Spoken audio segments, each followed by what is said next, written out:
Hello friends, मैं नीता तिवारी आप सभी का स्वागत करती हूं आपके अपने स्मार्ट लर्निंग के प्लेटफॉर्म पे। तो फ्रेंड्स, जैसा कि आप जानते हैं कि हमारा जो सीटेट का एग्ज़ाम है वो अब किसी भी समय उसका डेट जो है वो अनाउंस हो सकता है और केवीएस की वैकेंसी आने वाली है। ठीक है, तो अभी मैं आपके लिए जो सीटेट में जो सेकंड पेपर है एसएसटी, जो बच्चे एसएसटी से देंगे सेकंड पेपर में, ठीक है, क्योंकि एक मैथ साइंस से होता है और एक एसएसटी से होता है। तो जो बच्चे एसएसटी से सीटेट को क्लियर करने वाले हैं, जिनका सब्जेक्ट एसएसटी से है, तो उनके लिए आज मैं यहाँ पर वीडियो लेके आई हूँ। और ये आज सीटेट की तैयारी का ये फर्स्ट वीडियो है और आज मैंने स्टार्ट किया है बौद्ध धर्म तथा ग्रंथ से। ठीक है, इसमें पूरे में जो आपके एग्ज़ाम के लिए, जो सीटेट की तैयारी के लिए, आपको फुल प्रिपरेशन के लिए जो वीडियो, जो भी आपकी पढ़ाई के लिए जो इम्पॉर्टेंट टॉपिक्स हैं, जितनी भी चीज़ें हैं, वो सभी वीडियोज़ मैं आपके लिए आगे लेके आऊँगी। क्योंकि फ्रेंड्स, मैं आपको बताना चाहूँगी कि मैंने खुद भी सीटेट क्लियर किया हुआ है, तो मुझे पता है कि जो क्वेश्चंस होते हैं ये कहाँ से आते हैं, कैसे आते हैं। ठीक है, एक मैं आपके लिए अलग से एक और वीडियो लेके आऊँगी जिसमें कि मैं आपको सिर्फ ये बताऊँगी कि आपको क्या करना है। ठीक है, सीटेट क्लियर करने के लिए आप ऐसा क्या करें कि आपको फर्स्ट अटैम्प्ट में ही आप अपने सीटेट को क्लियर कर लीजिए। ठीक है फ्रेंड्स, तो परेशानी बिल्कुल नहीं होगी आप लोगों को किसी तरीके का, और किसी चिंता की ज़रूरत ही नहीं है। ठीक है, बहुत ही इजी और बहुत ही आसान तरीके से, क्योंकि अभी डेट अनाउंस नहीं हुआ है, तो अभी हमारे पास समय है तैयारी करने की। ठीक है, तो चलिए आज मैं सबसे पहले जो लेके आई हूँ टॉपिक है बौद्ध धर्म तथा ग्रंथ। ठीक है फ्रेंड्स, तो चलिए हम इसको पढ़ना शुरू करते हैं। तो देखिए, पहले है कि देखिए महात्मा बुद्ध का जन्म। तो फ्रेंड्स, सबसे ज़रूरी चीज़ें जो होती है ना, मेन जो डेट वगैरह होती है ना, मैं हमेशा ही अपने वीडियो में आप लोगों को बोलती हूँ कि डेट को हमेशा याद रखना है आपको। ठीक है, तो महात्मा बुद्ध का जन्म 563 ईसा पूर्व में हुआ था। ठीक है, और जन्म स्थान, तो जन्म स्थान है कपिल वस्तु से 14 मील दूर लुम्बिनी वन में। ठीक है, ये नेपाल के पास है। चलिए, तो अब देखिए महात्मा बुद्ध के जो पिता थे उनका नाम क्या था? उनका नाम था सुशोधन, और ये शाक्य क्षत्रियों के एक छोटे से गणराज्य के प्रधान थे। ठीक है, शाक्य गणराज्य के प्रधान थे बुद्ध के पिता। इनकी माता का नाम महामाया था, पत्नी का नाम यशोधरा था, और इनका एक पुत्र था, उसका नाम था राहुल। ठीक है, और बुद्ध की मृत्यु जो है 486 ईसा पूर्व में हुई थी। और कब हुई थी? लगभग 80 साल की उम्र में। ठीक है, 80 ईयर्स के जब ये थे बुद्ध, तब इनकी मृत्यु हुई थी, और ये हुई थी कुशीनारा में।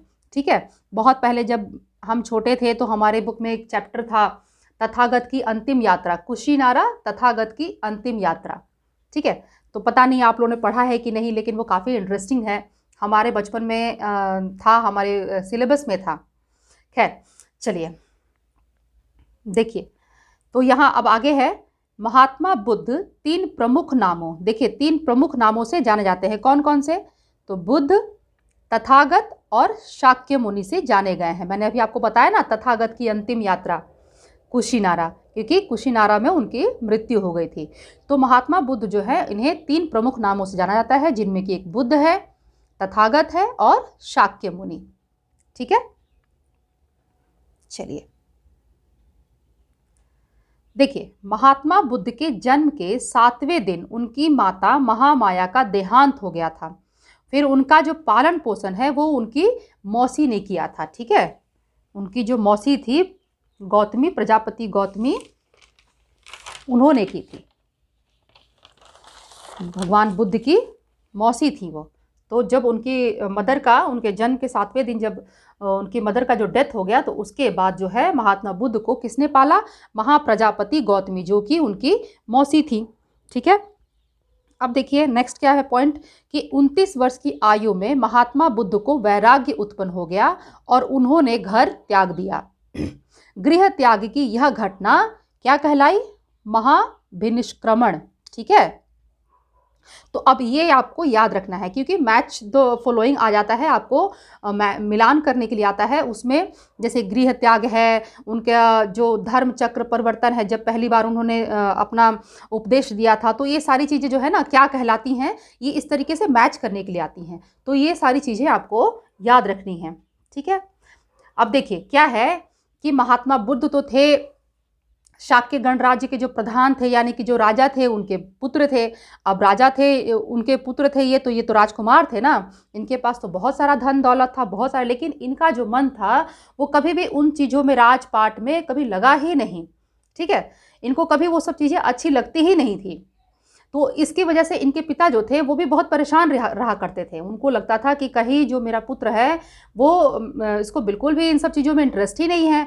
तो उन्होंने उनके लिए जो, उनके आराम के लिए, उनके भोग विलास के लिए बहुत सारी चीज़ें उनके सामने उपलब्ध कराई, लेकिन फिर भी जो है महात्मा बुद्ध, उनका कभी भी उसमें मन नहीं लगा।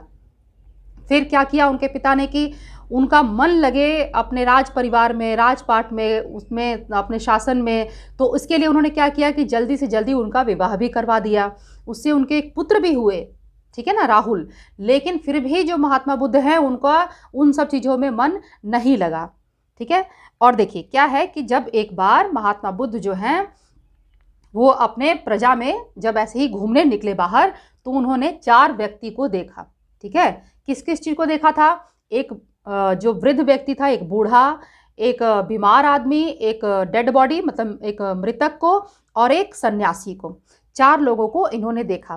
तो इन्होंने देखा कि जो सभी दुखी हैं, ठीक है, जो बूढ़ा है वो भी दुखी है, जो बीमार है वो भी दुखी है, जो मर गया है बेचारा तो उसके साथ बाकी सभी दुखी हैं, वो तो मर ही गया। लेकिन जो सन्यासी है वो, उसके चेहरे पर एक बहुत ही शांत शीतल स्वभाव उसके चेहरे पर प्रतीत हो रहा था, और बहुत ही मंद मंद मुस्कान थी। तो वो चीज़ें जो उनको अंदर से झकझोर गई। ठीक है, तो यही सब चीज़ें है ना उनको वैराग्य की तरफ लेके गई।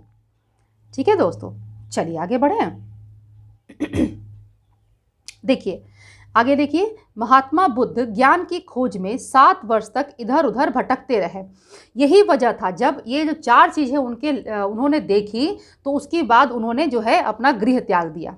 ठीक है, वो जो ज्ञान की जो खोज है वो उनको वो ढूंढना चाह रहे थे, वो ज्ञान की खोज करना चाह रहे थे कि असल ज्ञान क्या है। तो इसके लिए उन्होंने अपना जो है गृह त्याग दिया। ठीक है, तो इसके बाद क्या है कि 7 वर्ष तक वो इधर उधर भटकते रहे। इसी दौरान उनकी मुलाकात किससे हुई? उद्रक और अलार कालम से, ठीक है, कालाम है ये, कलाम नहीं है, कालाम है, से हुई। ठीक है, चलिए आगे देखिए। अब 35 वर्ष की आयु में गौतम ने गया में उरुबेला नामक स्थान पर एक पीपल के वृक्ष के नीचे समाधि लगाई। समाधि लगाने के 49वें दिन, ठीक है, गौतम को यही बोधि यानी कि ज्ञान प्राप्त हुआ, इसीलिए इनको बुद्ध कहा जाता है।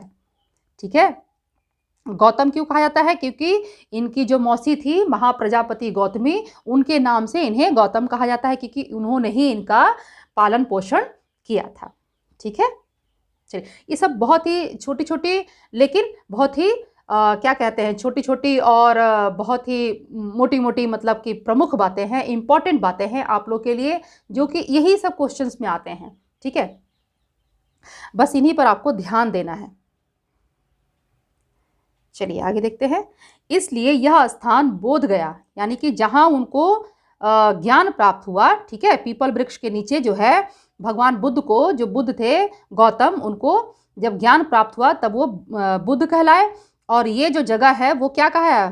बोध गया। ठीक है, आप सभी जानते होंगे बोध गया के नाम को। और जो पीपल का वृक्ष था वो क्या कहलाया? बोधि वृक्ष। ठीक है, तथा गौतम क्या कहलाए? बुद्ध कहलाए। ठीक है ना, तो ये चीजें आपको याद रखनी है। बोध गया, बोधि वृक्ष, और जो गौतम थे वो बुद्ध कहलाए। बुद्ध मतलब, बोधि मतलब ज्ञान प्राप्त हुआ था उनको। ठीक है, बोधि का मतलब ज्ञान प्राप्त होना, और इसी वजह से उनका नाम जो है वो बुद्ध पड़ा। चलिए आगे देखते हैं। देखिए नेक्स्ट पॉइंट है कि ज्ञान प्राप्त होने के पश्चात महात्मा बुद्ध ने अपना प्रथम उपदेश, ठीक है, पहला उपदेश ऋषिपत्तन यानी कि सारनाथ में दिया था। ये भी इंपॉर्टेंट है। देखिए ये चीज़ें हम लोग डेली सुनते हैं, लेकिन क्या होता है ना, जब एग्जाम टाइम आता है ना तो हम भूल जाते हैं। क्यों? हम सुनते तो हैं लेकिन हम उस पर गौर नहीं करते हैं, हम उस पर ध्यान नहीं देते हैं। ठीक है, तो आपको ध्यान देना है। चलिए नेक्स्ट है, महात्मा बुद्ध का प्रथम उपदेश क्या कहलाया? धर्म चक्र परिवर्तन कहलाता है। ठीक है, जो पहला उपदेश दिया था महात्मा बुद्ध ने वो धर्म चक्र प्रवर्तन कहलाता है। उसके बाद देखिए 45 वर्ष तक अनवरत धर्मोपदेश देकर 80 वर्ष की आयु में मतलब कि 483 ईसा पूर्व में वैशाख पूर्णिमा के दिन कुशीनगर में महात्मा बुद्ध का देहांत हो गया। बौद्ध परंपरा में इसे क्या कहा जाता है? महापरिनिर्वाण के नाम से जाना जाता है। ठीक है, बौद्ध परंपरा में जब महात्मा बुद्ध का जब देहांत हो गया तो उसे महापरिनिर्वाण के नाम से जाना जाता है। चलिए आगे देखिए सारिपुत्र, योगालन, आनंद तथा उपाली बुद्ध के प्रमुख शिष्य थे। ठीक है, जिसमें कि जो आनंद थे वो सबसे प्रिय शिष्य थे बुद्ध के। नेक्स्ट देखिए महात्मा बुद्ध के अनुयायी 4 भागों में विभक्त थे। ठीक है, 4 भागों में विभक्त थे। कौन कौन? भिक्षु यानी कि जो मेल होते थे, भिक्षुणी यानी कि जो फीमेल होती थी। ठीक है, और उपासक और उपासिका कौन? जो कि अपने घर में रह के गृहस्थ आश्रम में रहते हुए जो बौद्ध धर्म के जो अनुयायी थे, जो बौद्ध धर्म को पालन करते थे। ठीक है, तो वो जो मेल हो गए वो उपासक और जो फीमेल हो गई वो उपासिका। ठीक है, और भिक्षु और भिक्षुणी जिन्होंने गृह त्याग दिया। ठीक है ना। चलिए नेक्स्ट देखते हैं आगे क्या है।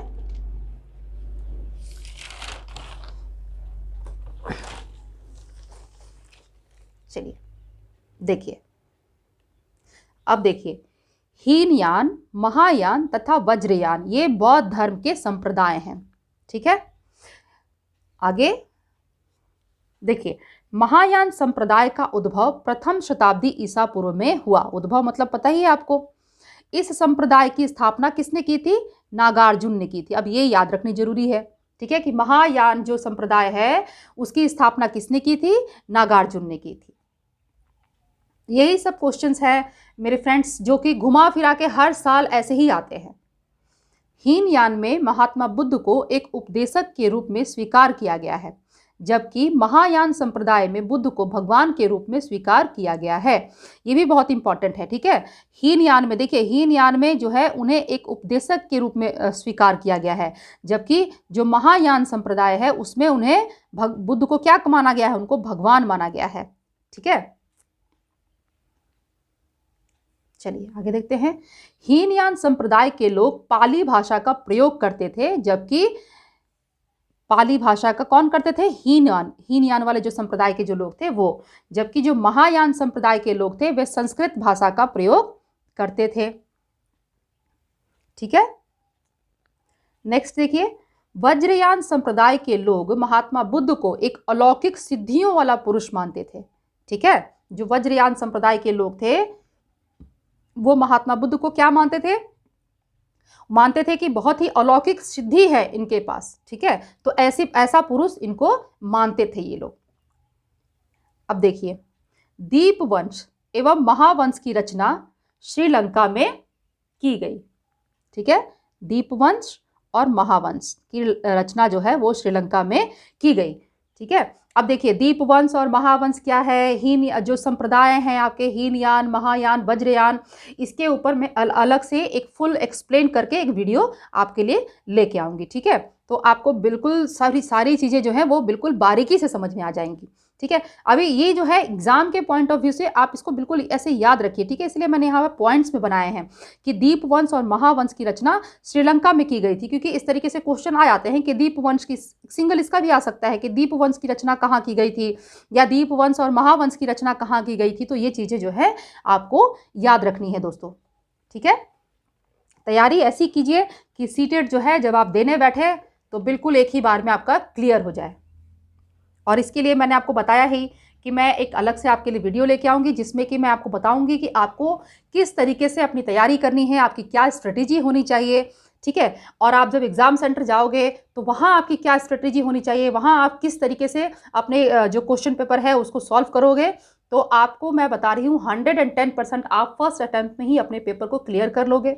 ठीक है फ्रेंड्स, चलिए नेक्स्ट देखिए विनय पिटक के भाग दीर्घ निकाय, मध्यम निकाय, संयुक्त निकाय, अगुंतर निकाय का उल्लेख दिव्यावदान में किया गया है। ठीक है,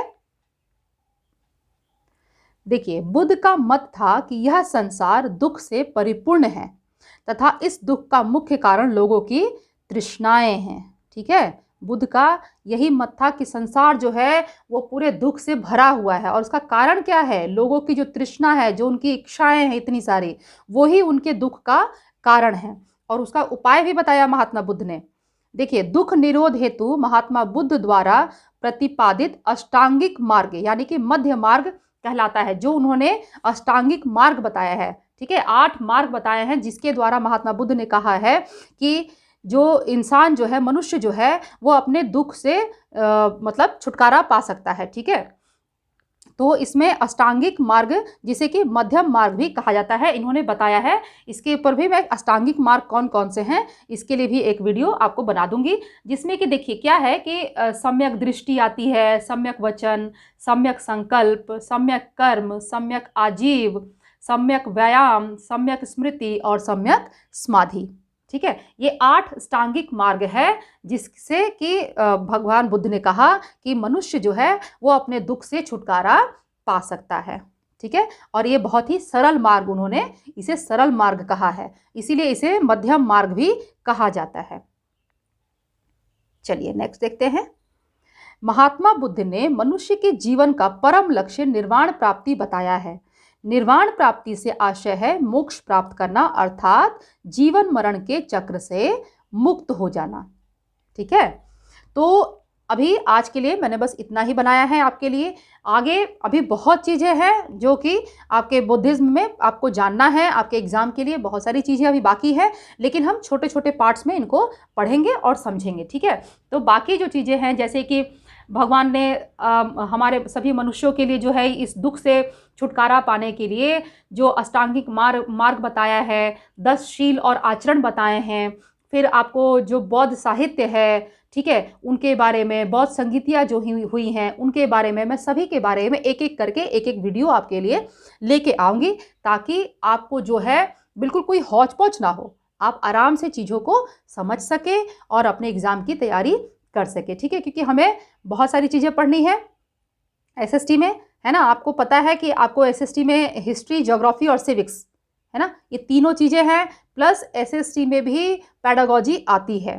ठीक है, तो इसके लिए भी आप पेडागोजी की अगर आप तैयारी कर रहे हैं तो उसमें आपका एसएसटी का जो एसएसटी में जो पेडागोजी आएगा वो सेक्शन उसी में इंक्लूड हो जाता है, उसके लिए अलग से आपको रेडी होने की ज़रूरत नहीं है।